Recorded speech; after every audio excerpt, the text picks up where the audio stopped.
उत्तर प्रदेश के महाराजगंज जिले में कई जगहों पर मानसूनी बारिश से पहले मंगलवार रात से बुधवार सुबह तक लगातार हुई बारिश होती रही।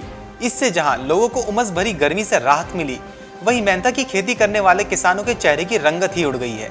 अधिकांश किसानों की फसल पेराई के लिए प्लांटों पर पड़ी है या फिर खेतों में है। मौसम विशेषज्ञ ने बताया कि जिले में मानसून 15 जून के आसपास दस्तक देगा। हालांकि मानसून से पहले हुई बारिश के चलते जिले के अधिकांश हिस्सों में बारिश के पानी से खेत भरा हुआ है, जबकि बहुत से किसान हैं जो मेहनत की फसल को मुख्य फसल मानकर इसकी खेती करते हैं। जिले में मानसून की दस्तक देने से पहले किसानों ने मेहनत की कटाई शुरू कर दी है। किसानों ने कटी हुई मेहनत की फसल को या तो खेतों में यूं ही पड़ा रहने दिया या फिर पेराई के लिए मेहनत प्लांट पर डाल दिया है।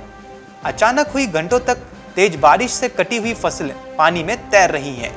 अब उसी कटी हुई फसल पर जब धूप लगेगी तो उससे दुर्गंध निकलने लगेगी। यह स्थिति देखकर मेहनत की खेती करने वाले किसानों की आंखें भी भर आईं। जयश्री गांव निवासी किसान ने कहा कि इस बार 8 एकड़ में मेहनत की फसल बोई थी। फसल कटकर खेत में पड़ी है। इसी बीच तेज बारिश हो गई। अब हालात ये हैं कि पूंजी भी डूब जाएगी। दूसरे किसान ने कहा कि हमारी तो समझ में नहीं आ रहा है कि क्या करें।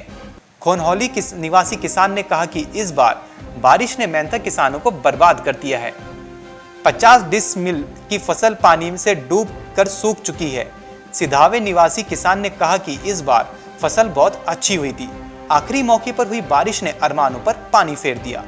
वहीं कृषि विज्ञान केंद्र बसूली के कृषि वैज्ञानिक ने बताया कि जिले में करीब 122 हेक्टेयर भूमि पर मेहनत की खेती की गई थी, जबकि 1 हेक्टेयर भूमि में मेहनत की खेती के लिए करीब 20 से 25 हजार रुपए की लागत आती है।